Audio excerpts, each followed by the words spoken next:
Guys, welcome to resource point. आज अभी हम लोग डिस्कस करने वाले हैं वीज़ एंड आइज़ की करंट अफेयर्स, जो कि हमारी सितंबर मंथ की है। तो अगस्त मंथ की आपकी अभी भी बहुत सारी टॉपिक बाकी है, उसे भी मैं साइड बाय साइड कंप्लीट करते रहूँगी। कोशिश करूँगी कि एक दिन में आप लोग को 2 लेसन प्रोवाइड करूँ, जिससे कि जल्दी कंप्लीट हो जाए। So let's start with the new months magazine.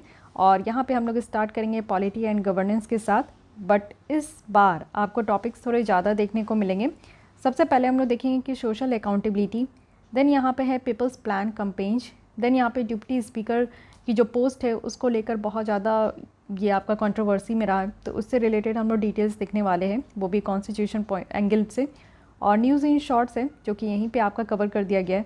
तो ये बेटर मुझे लगा इस बार कि न्यूज़ इन शॉर्ट्स को अलग से कवर करके नहीं, हर एक टॉपिक के तहत ही यहाँ पे दे दिया गया। जैसे कि at the end of the magazine आपको देखने को मिलता था जो छोटे छोटे टॉपिक्स होते थे, बट यहाँ पे आपका हर एक टॉपिक के तहत, जैसे आप इंटरनेशनल रिलेशंस में भी देख सकते हो कि यहाँ पे भी इससे रिलेटेड जो न्यूज़ इन शॉर्ट्स है उसको यहीं पर कवर कर दिया गया। तो इट्स गुड, जो कि मुझे अच्छा लगा यहाँ पर। तो स्टार्ट करते हैं हम लोग फर्स्ट टॉपिक के साथ, जो कि है सोशल अकाउंटेबिलिटी। सबसे पहले समझते हैं कि न्यूज़ में क्यों है। रिसेंटली स्टेट वाइज कैंपेन जो है ये लॉन्च किया गया राजस्थान में for demanding passage of social accountability law. ठीक है, तो जो नेक्स्ट असेंबली सेशन होगा राजस्थान में, तो उसमें इस तरीके की डिमांड की गई है सोशल अकाउंटेबिलिटी से रिलेटेड कानून लाना है। तब इसलिए आपको समझना होगा कि सोशल अकाउंटेबिलिटी होता क्या है।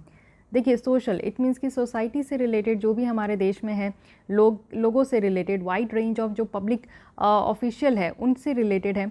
साथ ही साथ आप देखो कि अकाउंटेबिलिटी कहने का मतलब है कि कोई भी काम जो है ऑनेस्टी के साथ करते रहना चाहिए, चाहे आपके ऊपर कोई आपको सुपरवाइज़ कर रहा हो या नहीं कर रहा हो, आपको देख रहा हो कि नहीं देख रहा हो। जैसे आपको अगर पढ़ना है तो आपको पढ़ते ही रहना है, चाहे ये नहीं कि घर वालों को दिखाने के लिए पढ़ना है या फिर किसी को शो करने के लिए पढ़ना। जब तक कोई आपको देख रहा है तब तक आप पढ़ो, और नहीं देख रहा है तो फिर आप नहीं पढ़ो। अकाउंटेबिलिटी कहने का मतलब होता है कि अपने आप से आप ऑनेस्टी के साथ काम करो। तो इसलिए सोशल अकाउंटेबिलिटी लाने की बात की जा रही है। इट मीन्स कि वाइड रेंज ऑफ एक्शन और मैकेनिज्म होगा, जिसमें कि सिटीजन्स होंगे, कम्युनिटीज़ होंगे, इंडिपेंडेंट मीडिया है, एंड प्लस यहाँ पे सोशल सोसाइटी ऑर्गेनाइजेशन है जो कि पब्लिक ऑफिशियल अकाउंटेबल को होल्ड करेंगे। ठीक है, इट मीन्स कि मेनली आप लोग समझो कि आपके लिए यहाँ पे जो भी आप लोग सोसाइटी में रहने वाले लोग हैं, उनके लिए यहाँ पे सोशल अकाउंटेबिलिटी लॉ होगा। देखा जाएगा कि हर एक लोग को सारी बेसिक एमिनिटीज़ मिल रही है कि नहीं मिल रही है, सारे लोगों को सारी तरीके की चीज़ें फैसिलिटी मिल रही है कि नहीं। अब कॉमन टूल्स क्या है, टूल्स से ये समझते हैं। सबसे पहले आप देखो कि पार्टिसिपेटरी बजट होता है। पार्टिसिपेटरी बजट आप लोग अगर आप इसकी डिस्क्रिप्शन देखो तो ये क्या होता है, एक प्रोसेस है जिसमें कि जो सिटीजन्स हैं वो पार्टिसिपेट करते हैं हमारे बजट फॉर्मेशन में। ऑब्वियस है, बजट डिसीजन मेकिंग में भी, साथ ही जो बजट एग्जीक्यूट हो रहा है उसके मॉनिटरिंग में भी। तो देखिए, बजट में काफ़ी तरीके के आपको स्कीम्स देखने को मिलते हैं, राइट। और स्कीम्स भी आपको देखो कि बहुत तरीके के होते हैं, चाहे वो हमारे इन्वायरमेंट से रिलेटेड हो या फिर हमारे पब्लिक की जो लाइफ है उसके स्टैंडर्ड को इन्हेंस करने से रिलेटेड हो। किसी भी तरीके का अगर स्कीम है तो उसमें हम लोग पार्टिसिपेट करते ही हैं, और उसके एग्जीक्यूशन में भी हम लोग यहाँ पे पार्टिसिपेट करते हैं। तो इट मीन्स क्या है कि सिटीजन की पार्टिसिपेशन डायरेक्टली देखने को मिलती है यहाँ पे बजट में, जिसमें कि पार्टिसिपेटरी बजट हम लोग इसको कहते हैं। इससे क्या है कि एक चैनल यहाँ पे क्रिएट होता है सिटीजन्स के लिए, जो कि यहाँ पे बजट प्रायोरिटीज़ को यहाँ पे आवाज़ देते हैं। बेसिकली जो लोकल लेवल ऑफ गवर्नमेंट में जो पार्टिसिपेट करते हैं ना, उनकी यहाँ पे प्रायोरिटीज़ में वो अपनी आवाज़ उठाते हैं। तो आप लोगों को ये पता है कि लोकल लेवल पे आप लोग जो है पंचायती राज देखते हो, म्यूनिसिपैलिटीज़ देखते हो, तो इसमें भी लोगों की इंक्लूजन होती है। यहाँ पे भी लोग जो है अपनी आवाज़ उठाते हैं, और लोकल लेवल पे यानी कि जो विलेज वाले लेवल्स है उसमें लोगों को सारी बेसिक एमिनिटीज़ मिलनी चाहिए, उस तरीके का काम यहाँ पे किया जाता है। और पार्टिसिपेटरी बजटिंग कहाँ आपको देखने को मिलेगा, तो गुजरात राज्य में। वहीं अगर सेकंड बात करें तो ये पार्टिसिपेटरी प्लानिंग होती है। इट मीन्स कि कोई भी प्रोसेस जहाँ पे आप देखो कि कोई भी अगर प्रोग्राम लाया जा रहा है सरकार के द्वारा, तो उसमें लोगों की जो प्लानिंग होती है ना, उसमें लोगों की भी पार्टिसिपेशन होती है उस प्लानिंग में, कि क्या किस तरीके से प्रोग्राम की कंपोनेंट होनी चाहिए, उसकी क्या डिज़ाइन वगैरह होनी चाहिए। तो इससे आप लोग देखो कि लोकल प्रॉब्लम्स क्या है, प्रायोरिटीज़ क्या है, सोल्यूशन क्या है, इन सब को मद्देनज़र रखते हुए प्लानिंग की जाती है। तो बेसिकली गवर्नमेंट जो भी प्रोग्राम लेकर आती है उसमें जो भी प्लानिंग की जाती है वो तो लोगों के ही हित के लिए किया जाता है, कि ज़्यादा से ज़्यादा लोग जो है यहाँ पे बेनिफिशरीज़ हो, उनको फ़ायदा मिले। और इस तरीके की प्रैक्टिस आप देखो कि ऑलरेडी केरला में चल रही है। और पब्लिक एक्सपेंडिचर अगर ट्रैकिंग देखें तो इसमें क्या है कि सिटीजन्स ग्रुप है जिसमें ये देखा जा रहा है कि पब्लिक रिसोर्सेज का किस तरीके से फ़्लो हो रहा है। और उसको ट्रेस की जा रही है, जिससे कि आप देखो कि पब्लिक गुड्स की और सर्विसेज की यहाँ पे प्रोविजंस है। तो इससे क्या होता है ना कि जो बॉटल नेक है, इनएफिशिएंसी है, या फिर किसी भी तरीके का करप्शन हो रहा है, या फिर जो रिसोर्सेज लोगों तक पहुँचाए जा रही है, जैसे पीडीएस के थ्रू आप लोग देखो कि पब्लिक डिस्ट्रीब्यूशन सिस्टम होती है, इसके थ्रू जो है सब्सिडाइज रेट में लोगों को फूड ग्रेन्स प्रोवाइड की जाती है। तो इसमें अगर कोई लूप होल्स हो रहा है, कहा जा रहा है कि यहाँ एक एरिया में 15,000 लोगों को पीडीएस के थ्रू फूड ग्रेन्स प्रोवाइड किया गया, but on the basis level आप ग्राउंड लेवल पे जाके देखो तो ओनली 5,000 लोगों को प्रोवाइड किया गया। तो ये क्या होता है, एक तरीके का आपको काइंड ऑफ करप्शंस देखने को मिलेंगे। तो ये चीज़ें क्या होती है कि पब्लिक एक्सपेंडिचर ट्रैकिंग की जाती है कि हाँ कितना यहाँ पे खर्च किया जा रहा है लोगों के लिए, और जो यहाँ पे रिसोर्सेज है वो सही तरीके से लोगों तक पहुँच पा रही है कि नहीं। तो ये एक ट्रैकिंग फार्मूला है जो कि आपको दिल्ली और राजस्थान में देखने को मिलेगा। सिटीजन्स रिपोर्ट कार्ड है। रिपोर्ट कार्ड जैसे कि आप लोग स्कूल में थे तो आप लोग की भी रिपोर्ट कार्ड होती थी कि एग्ज़ाम में आपकी कैसी परफॉर्मेंस है। जस्ट सिमिलर ऐसे ही है कि पार्टिसिपेटरी सर्वे होता है जिसमें कि क्वांटिटेटिव फीडबैक लिया जाता है। जितनी भी सर्विस सरकार के द्वारा लोगों तक पहुंचाई जाती है तो लोगों से भी फीडबैक लिया जाता है और रिपोर्ट कार्ड प्रिपेयर किया जाता है सरकार के लिए कि सरकार कितने अच्छे तरीके से काम कर रही है। इट मीन्स कि लोग कितने सेटिस्फाइड है सरकार के कामों से। वहीं अगर कम्युनिटी स्कोर कार्ड देखें तो ये कम्युनिटी का भी स्कोर कार्ड है। ये एक कम्युनिटी बेस्ड मॉनिटरिंग टूल है जिसमें कि ये एसेस किया जाता है कि सर्विसेज कैसी है, प्रोजेक्ट कैसा है और गवर्नमेंट परफॉर्मेंस कैसी है। तो ये सारी चीज़ें आपको देखने को मिलेगी। सोशल ऑडिट, जैसे कि आप लोग देखते हो कि सोशल ऑडिट की जाती है जिसको हम लोग सोशल अकाउंटिंग भी कहते हैं।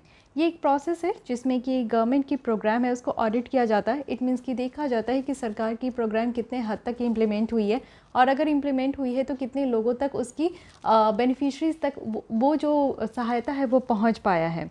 तो ये चीज़ें यहाँ पे आपको देखने को मिलेगा, और सरकार कितने एक्टिव पार्टिसिपेशन के साथ यहाँ पे दिखा रही है प्रोग्राम के साथ। तो मेनली आप लोग देखो कि सोशल ऑडिट की जाती है। इट मीन्स कि हर एक प्रोग्राम का, जैसे आप लोग देखते हो कि प्रधानमंत्री जनधन योजना है, या फिर आप लोग देखो कि जीवन सुरक्षा योजना है, जीवन बीमा सुरक्षा योजना है।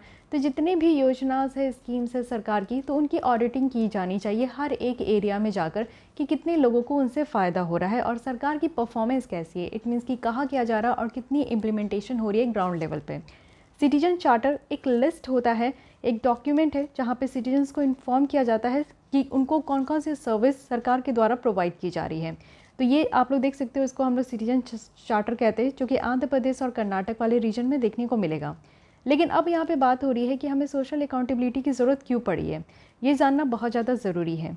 देखिए क्या होता है ना कि काफ़ी लिमिटेशन है। ट्रेडिशनल आपको मैकेनिज्म देखने को मिलेगा, तो उसको कॉम्पनसेट करने के लिए, इट मीन्स कि ट्रेडिशनल मेथड है ऑडिट करने का कि आप लोग देखो दो तरीके से होता है, एक्सटर्नल फ्रंट भी है, इंटरनल फ्रंट भी है।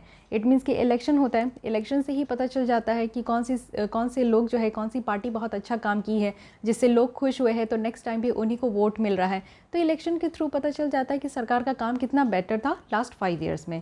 वहीं अगर इंटरनल फ्रंट देखें तो इंटरनल फ्रंट आप देखो कि डिफरेंट डिपार्टमेंट की ऑडिट होती है, जिससे ये पता चलता है कि स्कीम्स जो है लोगों तक कितना पहुंचा और लोग उससे कितने सेटिस्फाइड हैं।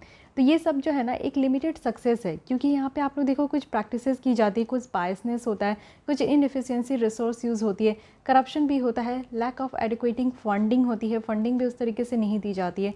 क्योंकि इसका सबसे बेस्ट एग्जाम्पल है अनएम्प्लॉयमेंट की रिपोर्ट। अनएम्प्लॉयमेंट की रिपोर्ट जो कि ये बताती है कि लास्ट 45 ईयर्स में हमारे देश में सबसे ज़्यादा बेरोजगारी आज के डेट में है, लेकिन इस रिपोर्ट को सरकार छुपा लेती है। कभी भी आप देखो कि सरकार जो है अनएम्प्लॉयमेंट के ऊपर बात नहीं करेंगे, पेट्रोल के प्राइसेस इतनी राइज हो रही है उसके ऊपर बात नहीं करेंगे, हंगर इंडेक्स में हमारी रिपोर्ट, हमारी जो पोजीशन है इतनी ख़राब है उसके ऊपर वो बात नहीं करेंगे। तो बेसिकली क्या होता है कि ये सारे लूप होल्स जो है ये आपको एक लिमिटेशन देखने को मिलेगा। हमारे यहाँ ये ट्रेडिशनल मेथड्स है जो कि पुराने समय से चलते आ रहा है, तो अब इस चीज़ को यहाँ पे ब्रेकआउट करना है, अब एक नया यहाँ पे मेथड लेकर आना है जिसे हम लोग सोशल अकाउंटेबिलिटी कह रहे हैं। So that's why social accountability जो है आज की डेट में ये ज़रूरत है। सेकेंड पॉइंट कहा जा रहा है कि इससे गवर्नेंस भी इम्प्रूव हो पाएगा। ऑब्वियसली जो ट्रेडिशनल मेथड है इसमें आपको बहुत तरीके की चीज़ें देखने को मिलेगी कि करप्शन हो रहा है, सही तरीके से एडिक्वेट फंडिंग नहीं है, इवन लैक ऑफ डेटा है, या फिर डेटा की भी चोरी की जाती है, डेटा भी पब्लिश नहीं किया जाता है, उस तरीके से मॉडिफाई करके डेटा सरकार पब्लिश करती है जो लोगों को अच्छा लगता है सुनने में, ठीक है, और आप जो है सरकार का साथ दो, सरकार के विरुद्ध ना खड़े हो। तो ये सारी चीज़ें चलती है। लेकिन अगर हम लोग सोशल अकाउंटेबिलिटी इस तरीके से लेकर आएंगे तो जिसमें कि सिटीजन की पार्टिसिपेशन होगी, तो ऑब्वियस है कि जहाँ सिटीजन्स की पार्टिसिपेशन होगी वहाँ पे बातें आपको थोड़ी तो सरकार से ज़्यादा सच देखने को मिलेगी, क्योंकि अल्टीमेटली जो भी यहाँ पे प्रोग्राम लाया जा रहा है और जो भी सर्विसेज प्रोवाइड की जा रही है वो सिटीजन्स को की जा रही है, तो सिटीजन्स की फीडबैक जो है वो ऑलमोस्ट करेक्ट ही होगी। सो दैट्स वाई क्या होगा कि जब यहाँ पे सरकार को लगेगा कि अच्छा सिटीजन्स की इन्वॉल्वमेंट हो रही है और अब सिटीजन से पूछा जा रहा है कि आपको कितनी सर्विस मिली है, किस तरीके से सरकार की परफॉर्मेंस है, तो ऑब्वियसली कि सरकार इस दबाव में आकर अच्छा काम करेगी ही। तो यहाँ पे गवर्नेंस भी इम्प्रूव हो पाएगा, साथ ही सिटीजन्स एम्पावरमेंट भी होगी। ऑब्वियस है कि सोशल अकाउंटेबिलिटी से क्या होगा कि सिटीजन्स को एम्पावर भी फील होगा, उनको ऐसा लगेगा कि उनसे ये फीडबैक लिया जा रहा है, इट मीन्स कि उनकी इन्वॉल्वमेंट और उनका जो महत्व है वो बहुत ज़्यादा है। तो ये भी एक बहुत बड़ी बात है, इसलिए आप देखो कि आज की डेट में ये ज़रूरत है। ज़रूरत में क्या क्या है, सबसे पहले जो भी करप्शन लिमिटेड यहाँ पे आपका जो ट्रेडिशनल मैकेनिज़्म है, लिमिटेड मैकेनिज़्म है, वो यहाँ पे कट डाउन होगा। साथ ही यहाँ पे इम्प्रूव होगी गवर्नेंस और सिटीजन्स की जो एम्पावरमेंट है वो इम्प्रूव हो पाएगी। सो ये 3 रीज़न है। साथ ही अगर हम लोग बात करें कि क्या क्या चैलेंजेस है और वल्नरेबिलिटीज़ है जो कि सोशल अकाउंटेबिलिटी के एफर्ट से देखने को मिलेगा। सबसे पहले है रेसिस्टेंस टू रिफॉर्म। क्या हमारे देश में इतना आसान है कि जिस तरीके से सरकार जो भी चाह रही है उसके विरुद्ध जाकर आप कुछ काम कर सको? इससे आपको देखने को मिलेगा कि जो क्रूशियल इन्फॉर्मेशन है जिसमें इनएडिक्वेट इन्फॉर्मेशन प्रोवाइड की जाती है, जैसे कि बजट डॉक्यूमेंट हो गया, नेसेसरी है कि कंडक्ट करना है बहुत सारे अकाउंटेबिलिटी इनिशिएटिव को, तो कहीं ना कहीं ये प्रॉब्लम क्रिएट कर सकता है, यानी कि रिफॉर्म लाने में थोड़ी सी प्रॉब्लम हो सकती है। साथ ही आप देखो कि ये कॉम्प्लेसेंसी आपको देखने को मिलेगा पार्ट ऑफ सिटीजन्स का। तो ये यूजुअली होता है या तो जब यहाँ पे कम्युनिटी के मेंबर पावरफुल होंगे, जो कि यहाँ पे आपको सिस्टम में देखने को मिलेंगे, या फिर आप लोग देखो कि जहाँ इंटायर कम्युनिटी जो है वो यहाँ पे आपके करप्शन वगैरह से जो बेनिफिट हो रहे हैं। तो इसलिए यहाँ पे क्या होता है ना कि पार्ट ऑफ सिटीजन्स यहाँ पे अगर होंगे तो कहीं ना कहीं प्रॉब्लम हो जाएगा, क्योंकि बहुत सारी कम्युनिटीज़ है जो कि इस तरीके के करप्शंस में साथ देती है और जो ग्राउंड लेवल पे जुड़े हुए हैं वो इस तरीके के करप्शंस वाली चीज़ों को हटाना नहीं चाहेंगे, क्योंकि उनसे उनको अल्टीमेटली फ़ायदा ही हो रहा है। साथ ही आप देखो कि powerful disruption by powerful vested interest, तो थ्रेट और कोएशंस भी आपको देखने को मिलेगा जो कि कम्युनिटीज़ में होंगे, जिससे कि काफ़ी ज़्यादा हेजिटेंट होगा, मींस डायरेक्टली जो पार्टिसिपेट की जाती है या फिर स्पीकिंग अप होता है, यानी कि सोशल अकाउंटेबिलिटी में लोग जो है अपनी आवाज़ उठाते हैं, तो उससे भी प्रॉब्लम अराइज होगी। साथ ही lack of effective grievance redressal है, इट मीन्स कि लोगों को अगर परेशानी है तो वो कहाँ जाके कंप्लेन करे, तो ये भी एक प्रॉब्लम देखने को मिलेगी। तो चैलेंजेस तो हर एक फील्ड में है, बट फिर भी यहाँ पे सोशल अकाउंटेबिलिटी काफ़ी ज़्यादा ज़रूरी है। अगर हम लोग बात करें यहाँ पे कि प्रिंसिपल ऑफ सोशल अकाउंटेबिलिटी क्या क्या है, तो किस किस सिद्धांत पे ये काम करते हैं, तो सबसे पहली बात है कि ये जनता का मंच है। इट मीन्स कि पीपल पार्टिसिपेशन है, यहाँ पे कलेक्टिव प्लेटफॉर्म आपको देखने को मिलेगा। लोगों की वॉइस यहाँ पे सबसे ज़्यादा ज़रूरी है। सुनवाई है, इट मीन्स कि लोगों को सुना जाएगा। सिटीजन्स राइट है कि उनको सुना जाना चाहिए, उनकी जो भी परेशानी है।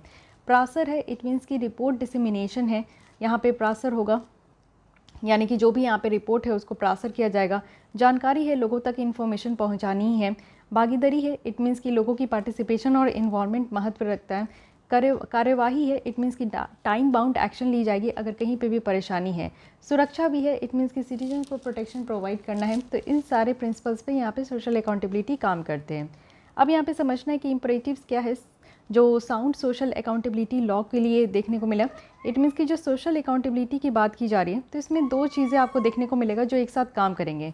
एक तो है सिस्टम ऑफ इंस्टीट्यूशन और दूसरी आपको देखने को मिलेगा इट मीन्स कि सिस्टम ऑफ इंस्टीट्यूशन, जिसमें कि एक प्लेटफॉर्म होगा जिसमें कि सिटीजन पार्टिसिपेट करेंगे, और दूसरी है कि informed and mobilised citizenry. It means कि यहाँ पे एक प्लेटफॉर्म होगा जो कि अकाउंटेबिलिटी यहाँ पे जो डिमांड है वो सिस्टम में देखने को मिलेगा। इट मीन्स कि पूरी तरीके से अगर जो कानून बनाने की बात की जा रही है सोशल अकाउंटेबिलिटी में, तो इसमें 2 पहलू पे काम किया जाएगा। एक तो सिटीजन पार्टिसिपेशन होंगे और दूसरा है कि इन्फॉर्म्ड सिटीजन होंगे, यानी कि सिटीजन को सारी जानकारी मिलेगी। इसी के साथ आप देखो कि ये काम पूरी सक्सेस करने के लिए हमें इफेक्टिव डिसेंट्रलाइजेशन करना होगा। डिसेंट्रलाइजेशन करने का मतलब है कि पावर का डिस्ट्रीब्यूशन करना। जैसे आप हमारे देश में देखते हो कि एक सेंट्रल गवर्नमेंट है, सेंट्रल गवर्नमेंट के बाद जो है यहाँ पे पावर्स डिस्ट्रीब्यूट की गई है। 28 हमारे यहाँ स्टेट्स है और 8 यूनियन टेरिटरीज़ है। तो इसमें आप देखो कि इस पावर को डिवोल्यूट किया गया। फिर उसके बाद आप देखो कि लोकल लेवल पे आप जाओगे तो पंचायती राज है, म्यूनिसिपैलिटीज़ है। तो इस तरीके से आपका जो है पावर पूरी तरीके से डिस्ट्रीब्यूट किया गया है। तो ये सेंट्रलाइज नहीं है, इसको हम लोग कहते हैं डिसेंट्रलाइजेशन मेथड। ठीक है, तो इस तरीके से इफेक्टिव डिसेंट्रलाइजेशन होनी चाहिए जिसमें कि central government and state government दोनों मिलकर काम करें। सारे स्कीम्स और जो प्रोग्राम है उसको इस तरीके से डिज़ाइन करना चाहिए जो कि यहाँ पे प्रिंसिपल ऑफ सब्सिडियरिटी की यहाँ पे जो प्रिंसिपल है उसको फॉलो करे, जहाँ पे लोकल गवर्नमेंट इट मीन्स की पंचायत और जो म्यूनिसिपैलिटीज़ हैं उनको पावर देनी चाहिए, रिसोर्सेज देनी चाहिए, जिससे कि वो सारे स्कीम्स और जो यहाँ पे प्रोग्राम्स है उसको इम्प्लीमेंट कर सके। प्रिंसिपल ऑफ सब्सिडियरिटी क्या है? ये कहता है कि एक एक्शन है जो कि बेटर एग्जीक्यूट किया जा सकता है लोकल लेवल पे, तो उसको एग्जीक्यूट करना चाहिए लोकल लेवल पे, ठीक है। सेकंड यहाँ पे कि इन्फॉर्मेशन और अवेयरनेस बहुत ज़्यादा ज़रूरी है। तो ये आप देख सकते हो कि आरटीआई एक्ट के सेक्शन 4 के तहत लोगों को यहाँ पे कहा गया है कि इसको और ज़्यादा स्ट्रेंथन करना है, जैसे ये कहा गया है कि लोगों को इन्फॉर्मेशन प्रोवाइड की जाएगी। साथ ही अगर बात करें तो कैपेसिटी बिल्डिंग और कम्युनिटी मोबिलाइजेशन ये अलग से काफ़ी इंपॉर्टेंट है। रेगुलर ट्रेनिंग देने की बात की जा रही है ऑफिशियल्स को, साथ ही साथ सिटीजन्स को, जो कि कंडक्ट किया जाएगा। और जितने भी लोकल एनजीओ हो गए, सेल्फ हेल्प ग्रुप हो गए और अदर कम्युनिटी ग्रुप हो गए, उनको यहाँ पे हेल्प करना है। साथ ही सोशल अकाउंटेबिलिटी मैंडेटरी होगी सारे प्रोग्राम गाइडलाइंस में।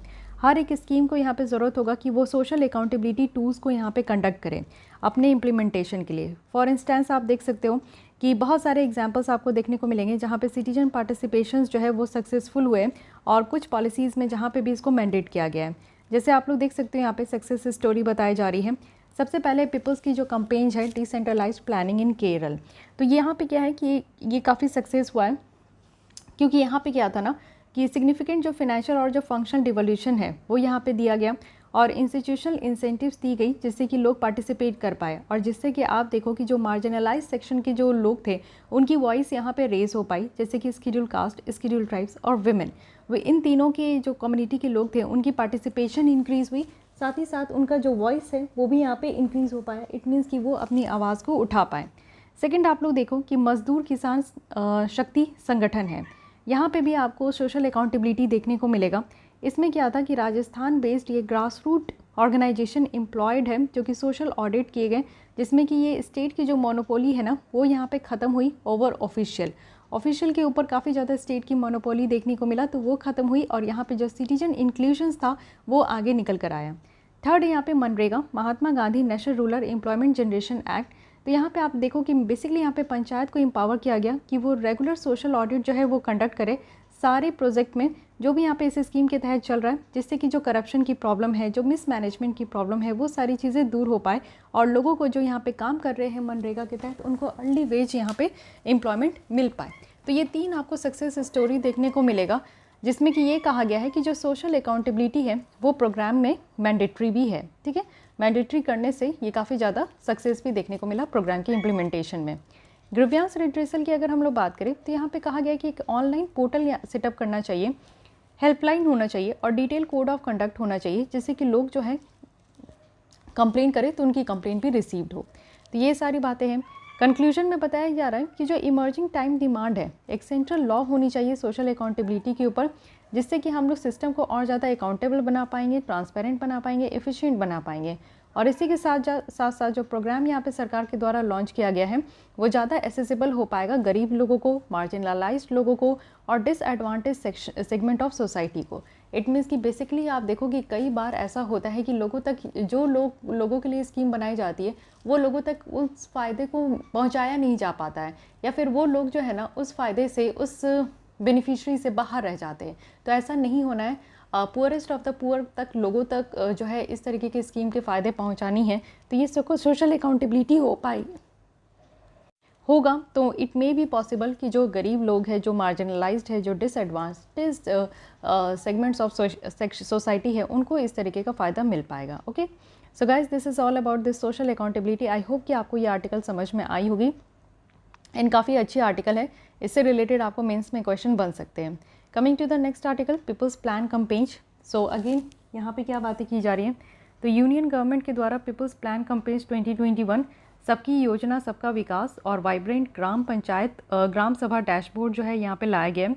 तो सबसे पहले समझते हैं ये भी पीपल्स प्लान कैंपेन्स की बात कर रहे हैं। इट मीन्स कि एक इफेक्टिव स्ट्रैटेजी होगा जिसमें कि हम लोग इंश्योर कर पाएंगे कि जो ग्राम पंचायत डेवलपमेंट प्रोग्राम है उसकी प्रिपरेशन को लेकर, और वो भी कैंपेन्स मोड में। इस कैंपेन्स में अगर हम लोग देखें तो स्ट्रक्चर्ड जो ग्राम सभा यहाँ पे मीटिंग है वो यहाँ पे हर जो भी पंचायत डेवलपमेंट प्लान है उसमें होगा नेक्स्ट फाइनेंशियल ईयर 2022 और 23 के लिए। तो इस मीटिंग में क्या होगा, फिजिकल प्रेजेंस होंगे, यानी कि लोग जो है यहाँ पे आके प्रेजेंट होंगे, और प्रेजेंटेशन होगा जितने भी फ्रंट लाइन वर्कर्स होते हैं, सुपरवाइज़र होते हैं, वो भी टोटल 29 सेक्टर्स के, तो उन सब के यहाँ पे फ्रंट लाइन वर्कर होंगे, उन सब के यहाँ पे फिजिकल प्रेजेंस के साथ मीटिंग होगी। स्पेशल एफर्ट्स जो है वो यहाँ पे ऑलरेडी लगाया गया है कि मैक्सिमम पार्टिसिपेशन जो है वो वल्नरेबल सेक्शन का होगा। इट मीन्स कि वैसे लोगों के होंगे जो कि स्केड्यूल कास्ट, स्केड्यूल ट्राइब्स और वुमेन वाली कम्युनिटी से प्रोवाइड करते हैं, मीन्स यहाँ से बिलोंग करते हैं। जो पंचायत डेवलपमेंट प्लान है, इसका एम मेनली यही होता है ना कि जो इलेक्टेड रिप्रेजेंटेटिव है पंचायत के, उनके रोल को और ज़्यादा मजबूत करना। और जो सेल्फ हेल्प ग्रुप विमेन है, यानी कि दीनदयाल आप देखो कि अंत्योदय योजना के तहत नेशनल रूरल लाइवलीहुड मिशन है, इसके तहत जो सेल्फ हेल्प ग्रुप विमेन है ना, उनको और ज़्यादा मजबूत बनाना, और इससे हमारा क्या होगा कि जो ग्राम सभा है वो इफ़ेक्टिव हो पाएंगे। ठीक है, ग्राम सभा में इफ़ेक्टिवनेस देखने को मिलेगी अगर हम लोग विलेजेस में भी महिलाओं को ज़्यादा से ज़्यादा सशक्त करते हैं। तो there are 31 lakh elected panchayat representative है अगर हम लोग अपने पूरे देश में देखें, जिसमें से 14 लाख जो है वो विमेन है। तो आप लोग समझ सकते हो कि ऑलमोस्ट हाफ जो है वो विमेन है, तो ज़्यादा से ज़्यादा और विमेन यहाँ पे रिप्रेजेंटेटिव हो, जिससे कि विमेन की जो समस्या है वो ज़्यादा से ज़्यादा कम हो पाए। अगर हम लोग ग्राम पंचायत डेवलपमेंट प्रोग्राम की बात करें तो ये क्रिएशन प्रोसेस है, जिसमें कि आप लोग देख सकते हो कि किस तरीके से इसको क्रिएट किया गया। तो कमेंसमेंट कब हुआ पीपल्स प्लान पार्टिसिपेशन का, तो ये आप देखो कि 2 अक्टूबर। उसके बाद स्पेशल ग्राम सभा है, इट मीन्स कि करंट प्लान प्रेजेंटेशन है, पंचायत की ओपिनियन होगी और पंचायत साइन ऑफ है। साथ ही साथ आप देखो कि अप्रूव्ड फैसिलिटेटर्स जो फीडबैक है, देन यहाँ पे मिशन अंत्योदय सर्वे वेरिफिकेशन है। तो ये एक जो यहाँ पे आपको प्रोसेस देखने को मिलेगा, तो इससे आपको कहीं से भी क्वेश्चन पूछने को नहीं देखने को मिलेगा कि क्वेश्चन पूछा जा रहा है, तो उसको आप स्किप कीजिए। मेनली अब आप यहाँ पे देखिए कि क्या इसकी इंपॉर्टेंस है, यानी कि अगर हम लोग जो ग्राम पंचायत डेवलपमेंट प्लान की बात कर रहे हैं, तो सबसे पहले हमारे संविधान में, इंडियन कॉन्स्टिट्यूशन में बाकायदा एक आर्टिकल है जो कि आर्टिकल 243G है, जिसमें ये मैंडेट किया गया है कि ग्राम पंचायत जो है वो यहाँ पे प्रिपेयर करेंगे और जो ग्राम पंचायत डेवलपमेंट प्रोग्राम है उसको इम्प्लीमेंट करेंगे। किसके लिए? तो इकोनॉमिक डेवलपमेंट के लिए और सोशल जस्टिस के लिए। तो ये जो ग्राम पंचायत डेवलपमेंट प्रोग्राम है, इसमें 3 एसेंशियल थिंग्स देखने को मिलेंगे। सबसे पहले एक विजन होगा जिसमें कि लोग काम करेंगे कि क्या लोगों को यहाँ पे करना है। गोल होगा, इट मीन्स कि क्लियर कट यहाँ पे गोल सेट किया जाएगा कि कहाँ तक पहुँचना है। और एक्शन प्लान होगा, इट मीन्स कि गोल तक रिच होने के लिए उस तरीके का एक्शन भी लेना है। विजन, गोल और एक्शन प्लान, ये 3 यहाँ पे एसेंशियल थिंग्स हैं। अगर ग्राम पंचायत डेवलपमेंट प्रोग्राम की बात करें तो ये कॉम्प्रिहेंसिव भी है और पार्टिसिपेटरी प्रोसेस के ऊपर ये बेस्ड भी है। साथ ही आप लोग देखो कि यहाँ पे 11th शेड्यूल में हम लोग पंचायत की बात करते हैं। पंचायती राज 73rd कॉन्स्टिट्यूशनल अमेंडमेंट करके इसे हमारे कॉन्स्टिट्यूशन में इंक्लूड किया गया, जिसके थ्रू आप लोग देखो कि एक यहाँ पे न्यू पार्ट आए जिसे पार्ट 9 कहा जाता है। साथ ही यहाँ पे न्यू आपको आर्टिकल्स देखने को मिलेंगे, 243 इसके आगे भी हैं। साथ ही यहाँ पे न्यू शेड्यूल ऐड हुआ जिसे हम लोग 7th शेड्यूल कहते हैं, 11th शेड्यूल कहते हैं। ओके, 11th शेड्यूल में पंचायत है। And then 74th constitutional amendment हुआ, जिसमें कि आपको देखने को मिलेगा कि 9th A पार्ट यहाँ पे आया। देन यहाँ पे आपका जो है 12th शेड्यूल यहाँ पे ऐड हुआ। ठीक है, तो ये भी याद रखनी है। टोटल सब्जेक्ट आपका कितना है पंचायत में, तो 29 सब्जेक्ट है। इन सारे सब्जेक्ट से रिलेटेड जितनी भी यहाँ पे डिपार्टमेंट है वो भी पार्टिसिपेट करेंगे। साथ ही ये इफेक्टिव इम्प्लीमेंटेशन होनी चाहिए, जो फ्लैगशिप स्कीम्स है उसकी सही तरीके से इम्प्लीमेंटेशन हो, जो भी नेशनल इंपॉर्टेंस के लिए है। साथ ही मिनिस्ट्री ऑफ पंचायती राज है जो कि मॉडल गाइडलाइन यहाँ पे प्रिपेयर करेंगे, वो भी यहाँ पे ग्राम पंचायत डेवलपमेंट प्रोग्राम के लिए, और ये सब को सर्कुलेट करेंगे सारे स्टेट को, जो भी यहाँ पे पार्ट 9 के तहत है। ठीक है, तो पार्ट 9 के तहत जो भी यहाँ पे आप एप्लीकेबल है सब जगह इसको सर्कुलेट किया जाएगा। तो ग्राम सभा डैशबोर्ड की बात मैं की हूँ, तो एक्चुअली ये है क्या, डैशबोर्ड क्या होता है? डैशबोर्ड होता है सबसे पहला कवर। जैसे आप लोग यूपीएससी की वेबसाइट ओपन करते हो तो एक पहला पेज जो निकल कर आता है उसे हम लोग डैशबोर्ड कहते हैं। ठीक है, डैशबोर्ड में जहाँ पे आप लोग देखो कि लॉगिन किए हो, ठीक है, उसके अंडर भी आप लोग देखो कि यूपीएससी के तहत तो नहीं, अगर आप लोग स्टेट पीसीएस में हो जैसे कि बीपीएससी के तहत भी आप लोग लॉगिन करते हो, तो लॉगिन करने के बाद आपका खुद का जो भी आपने फॉर्म फिलअप किया है या फिर आपकी क्या कहानी है वो सब ओपन होकर आ जाता है इस तरीके से। तो इसे हम लोग डैशबोर्ड कहते हैं, जहाँ पे आपका मेनली किसी फॉर्म को फिलअप किए हो तो वो देखना है, या फिर आप लोग फॉर्म फिलअप करते हो तो उसकी इन्फॉर्मेशन होती है, तो वो एक डैशबोर्ड होता है। इट मीन्स कि ग्राम सभा का इन्फॉर्मेशन का, बेसिक इन्फॉर्मेशन का आपको डैशबोर्ड देखने को मिलेगा, जिसमें क्या होगा ना कि ये बताया जाएगा कि कितने लोग पार्टिसिपेट कर रहे हैं। तो इससे हेल्प हो पाएगा डैशबोर्ड से कि हाँ मैक्सिमम पार्टिसिपेशन करना है, ग्राम सभा की मीटिंग करके, स्टैंडिंग कमेटी की मीटिंग करके, और जो इलेक्टेड पंचायत पब्लिक यहाँ पे रिप्रेजेंटेटिव है उनकी मीटिंग करके थ्रू आउट द ईयर, इन सब की मीटिंग करके जो है यहाँ पे ग्राम पंचायत की जो पोजीशन है उसको और ज़्यादा स्ट्रेंथन करना है। पार्टिसिपेशन लोगों की ज़्यादा से ज़्यादा मैक्सिमम होनी चाहिए। Okay, so this is all about this. And yes decentralised planning की मैं बात की, ठीक है। तो डिसेंट्रलाइज्ड प्लानिंग का यहाँ पे सिग्निफिकेंस क्या होता है? सबसे पहले आप देखो कि यहाँ पे रिस्पॉन्सिव गवर्नेंस होती है। इट मीन्स कि अगर स्टेट गवर्नमेंट के द्वारा कोई काम नहीं किया जा रहा है तो यहाँ पे सेंट्रल गवर्नमेंट इनसे सवाल जवाब कर सकते हैं, और सेंट्रल स्टेट गवर्नमेंट को यहाँ पे जवाब देना होगा, तो रिस्पॉन्सिव गवर्नेंस होती है। और साथ ही साथ आप देखो कि अगर स्टेट गवर्नमेंट कोई काम नहीं कर रहे तो हम लोग यहाँ पे सवाल करते हैं सरकार से RTI के थ्रू। राइट टू इन्फॉर्मेशन का भी हमें अधिकार है कि भाई आप क्या कर रहे हो, हमें बताइए, ठीक है। तो यहाँ पे जनता को भी जवाब देना पड़ता है सरकार को। साथ ही डायरेक्ट अकाउंटेबिलिटी है लोकल गवर्नमेंट की। आप लोग देखते हो कि स्टेट गवर्नमेंट के तहत जो है आपको पंचायती राज और जो म्यूनिसिपैलिटीज़ है वो डायरेक्ट देखने को मिलेगा। तो अकाउंटेबिलिटी भी होती है लोकल गवर्नमेंट की। यहाँ पे इकोनॉमिक और जो एफिशिएंसी है ये भी बेटर तरीके से प्रमोट हो पाता है, और बेसिकली जो लोकल नीड्स है, लोकल लेवल पे लोगों की क्या यहाँ पे नीड्स है वो फुलफ़िल हो पाती है। लोकल पोटेंशियल जो है वो टैप हो पाता है, हम लोग समझ पाते हैं लोगों को और डेवलपमेंट को, और साथ ही डेवलपमेंट भी जो है वो लोगों की ही मदद से हो पाता है। साथ ही जो लोकल रिसोर्स है उसकी बेटर तरीके से यहाँ पे मोबिलाइज हो पाती है, जहाँ पहुँचना चाहिए वहाँ पहुँच पाता है। बेटर बॉन्ड आपको देखने को मिलेगा पंचायत और लोकल पीपल्स के बीच में। तो ये सारे डिसेंट्रलाइजेशन प्लानिंग का एक फ़ायदा आपको देखने को मिलेगा, ठीक है। तो इनडायरेक्टली वे में आपकी पंचायती राज का यहाँ पे थोड़ा बहुत इंट्रोडक्शन भी आपको मिल गया, साथ ही साथ अगर आप लोगों को पता है तो आप लोग की रिवीजन भी हो गई। सो पीपल्स प्लान कम पेज ये आपका पंचायती राज के तहत आता है, लोकल गवर्नमेंट के तहत आता है, जिसमें कि हम लोग ग्राम सभा के बारे में देखें। अब आते हैं थर्ड आर्टिकल, जो कि है डिप्टी स्पीकर ऑफ लोकसभा।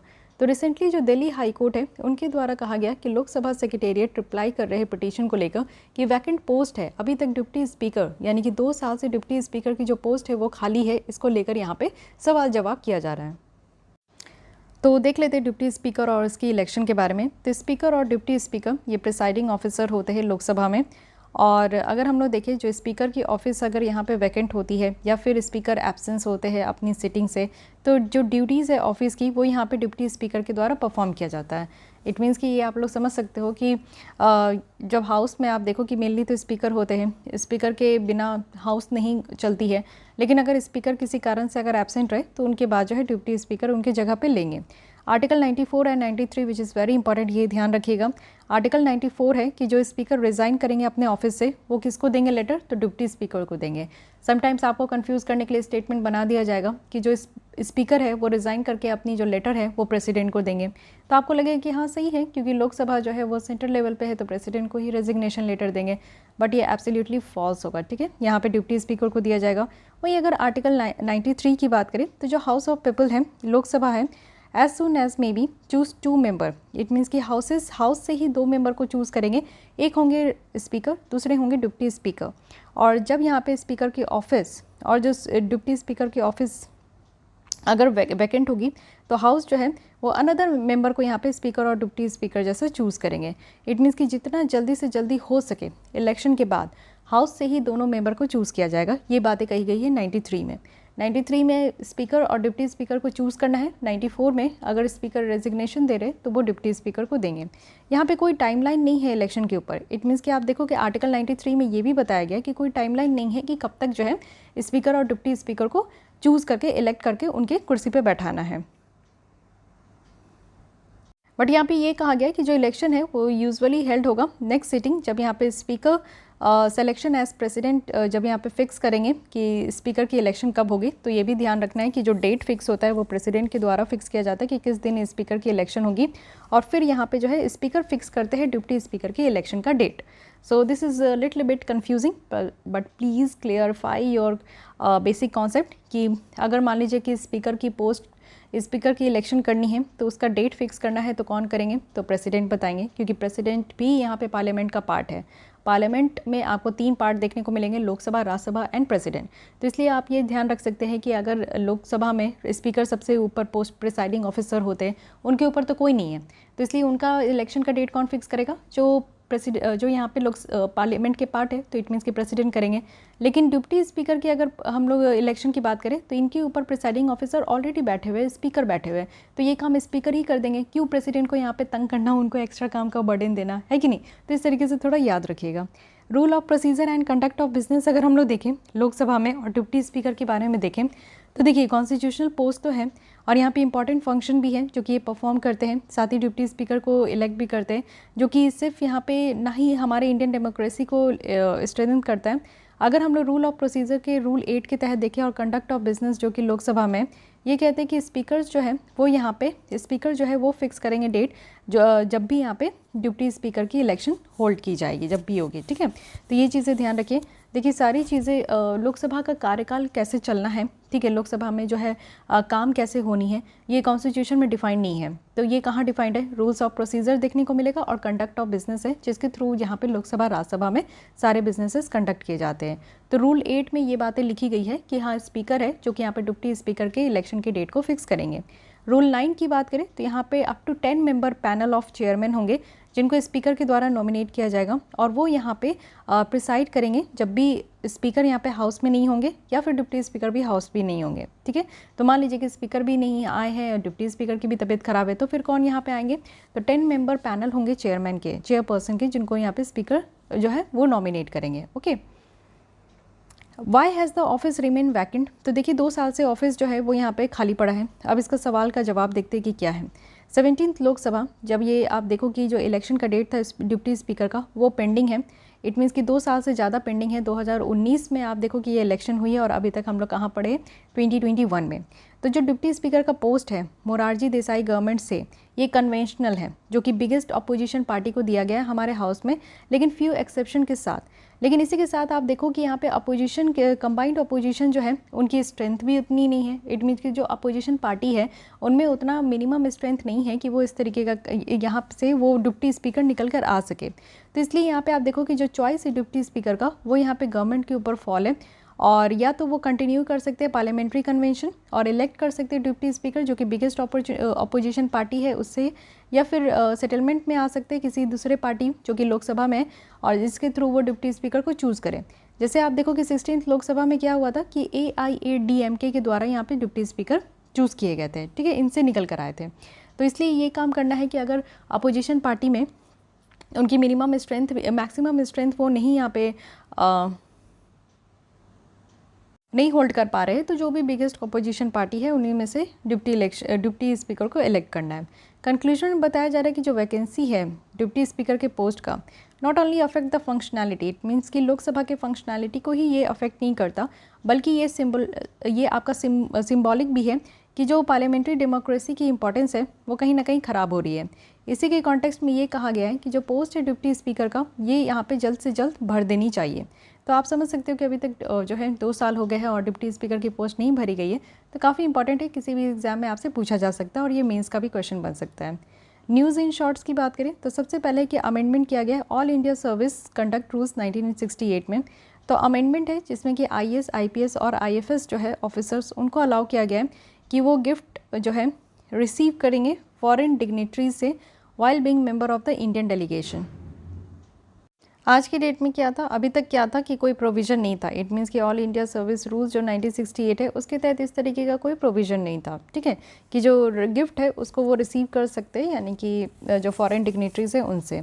तो ये एक प्रॉब्लम थी। एग्जिस्टिंग रूल्स जो है अब वो अलाउ कर रहे हैं कि ये सारे जो ऑफिसर्स हैं वो गिफ्ट रिसीव कर सकते हैं, एक्सेप्ट कर सकते हैं उनके रियल जो नियर रिलेटिव्स हैं उनसे और पर्सनल फ्रेंड है उनसे, having no official dealing with them, no occasions, जैसे कि आप देखो ओकेजन्स में जैसे कि अगर वेडिंग्स है, एनिवर्सरीज़ है, फ्यूनरल्स है, रिलीजियस अगर कोई फंक्शंस है तो उसमें अगर उनके कोई रिलेटिव्स वगैरह अगर गिफ्ट दे रहे तो अगर महंगे गिफ्ट भी दे रहे तो आप यहाँ पे ले सकते हैं।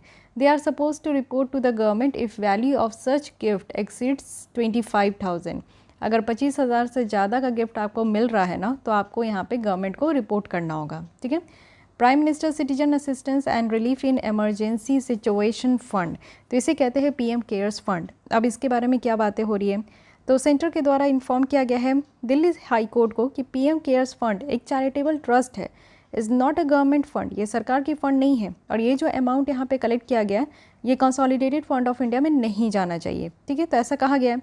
It was made in response to a petition, एक पिटीशन फाइल किया गया जिसमें कि ये चाह रहे थे कि पीएम केयर्स फंड को यहाँ पे डिक्लेयर करना चाहिए द स्टेट के तहत।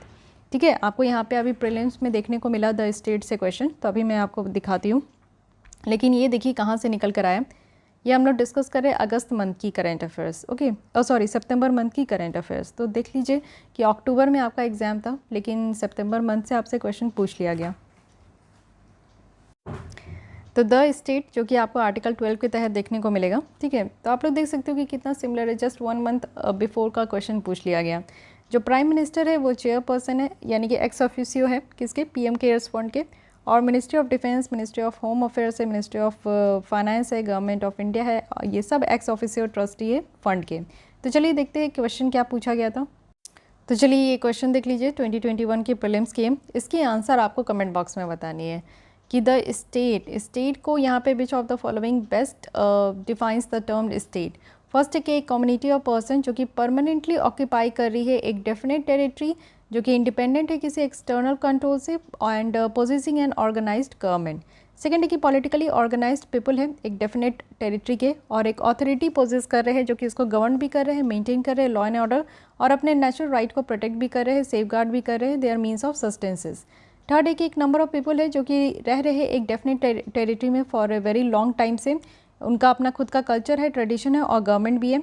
साथ ही एक सोसाइटी है जो कि परमानेंटली लीव कर रही है कहाँ, एक डेफिनेट में, definite with central authority and executive responsible है जो कि सेंट्रल अथॉरिटी को, और एक इंडिपेंडेंट जुडिशरी है।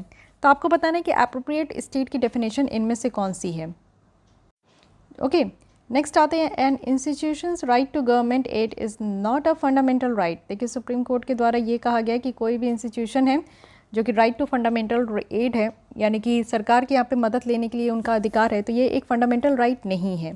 ये कहा गया है यहाँ पे, आप लोग देखो कि यूपी गवर्नमेंट के डिसीजंस के द्वारा यहाँ पे निकल कर आया कि सारे स्टेट रन और जो एडेड इंस्टीट्यूशन है वो भी स्कूल्स वगैरह हैं उसको लेकर यहाँ पे बात की गई है।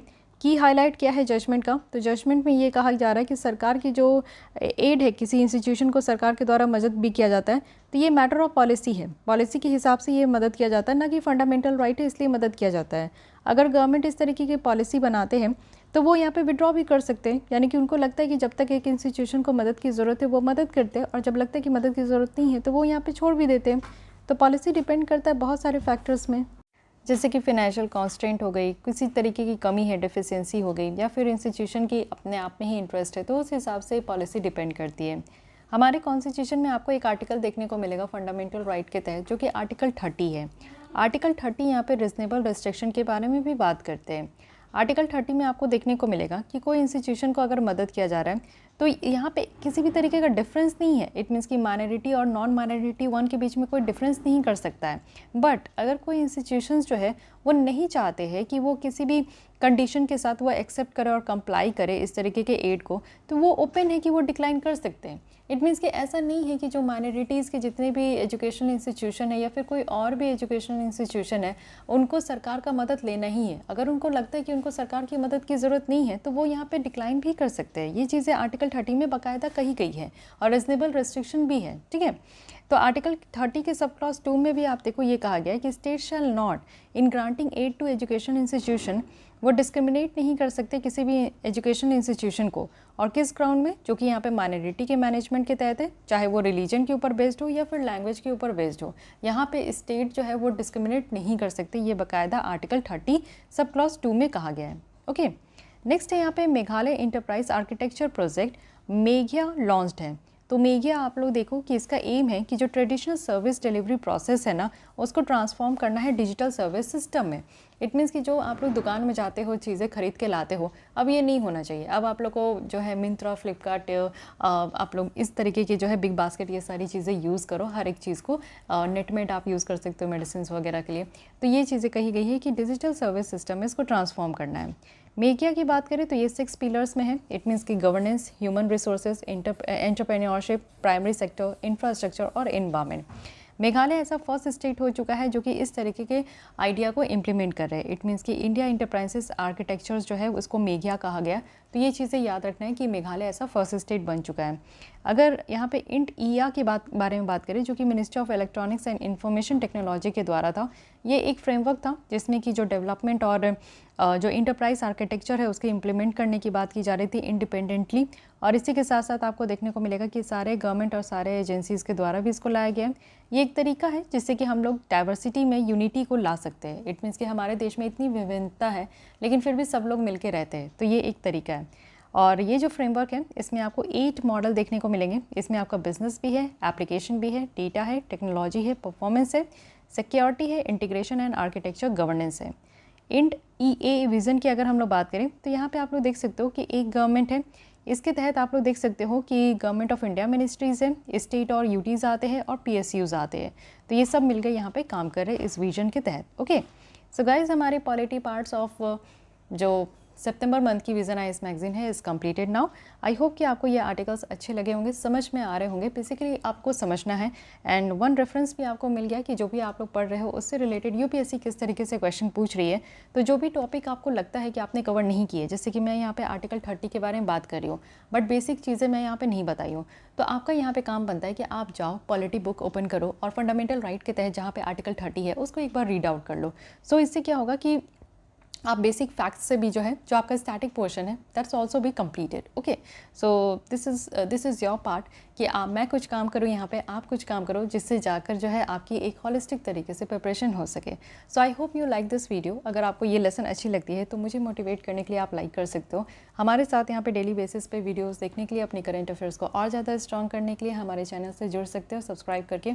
और फिर भी कोई डाउट, कोई सजेशंस है तो आप फ्री हो कमेंट करने के लिए। मिलते हैं कल हम लोग इसी टाइम पे। आज के लिए बस इतना ही। Thank you.